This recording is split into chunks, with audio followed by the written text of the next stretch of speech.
Good day everyone, my dear brothers and sisters in Christ. Today is Friday, March 1, 2024.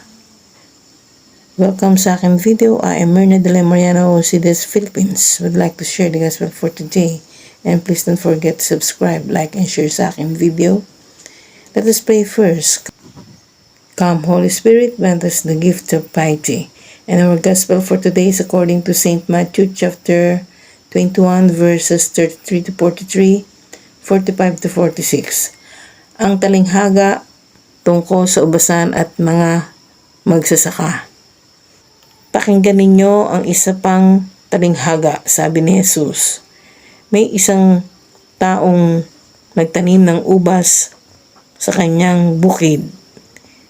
Binakuran niya ang ubasan, nilagyan ng pisaan, at nagtayo ng isang tore. Pagkatapos, ang ubasan ay kanyang pinaupahan sa mga magsasaka at siya'y nagpunta sa ibang lupain.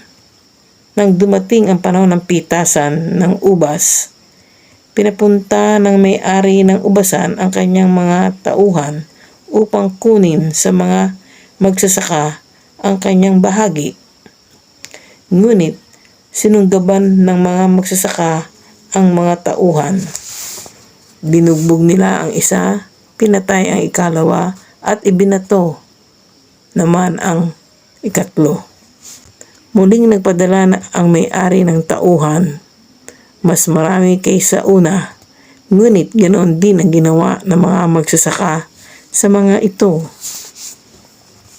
Sa kahuli-huli ay pinapuntan niya ang kanyang anak na lalaki. Sabi niya sa sarili, marahil na may igagalang nila ang aking anak. Ngunit nang makita ng mga magsasaka ang anak, sila'y nag-usap-usap. Ito ang tagapagmana. Hali kayo, patayin natin siya upang mapasa atin ang kanyang mamanahin. Kaya't siya'y sinunggaban nila. Inihagis sa labas ng ubasan at pinatay. At tinanong sila ni Jesus, pagbalik ng may-ari ng ubasan, ano kaya ang gagawin niya sa mga taong iyon?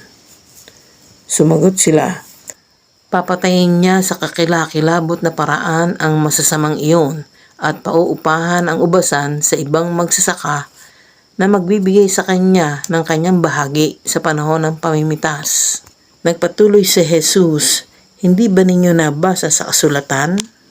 Ang batong itinakwil ng mga tagapagtayo ng bahay ang siyang naging batong panulukan. Ginawa ito ng Panginoon at ito'y kahangahangang pagmasdan. Kaya nga sinasabi ko sa inyo, ang kaharian ng Diyos ay kukunin sa inyo at ibibigay sa mga taong sunurin sa kalooban ng Diyos. Narinig ng mga punong pari at ng mga pariseyo ang mga talinghaga ni Jesus at naunawaan nilang sila ang tinutukoy niya. Siya'y dadakpinsanan nila, ngunit natakot sila sa mga tao sapagkat kinikilala ng mga ito na si Jesus ay isang propeta.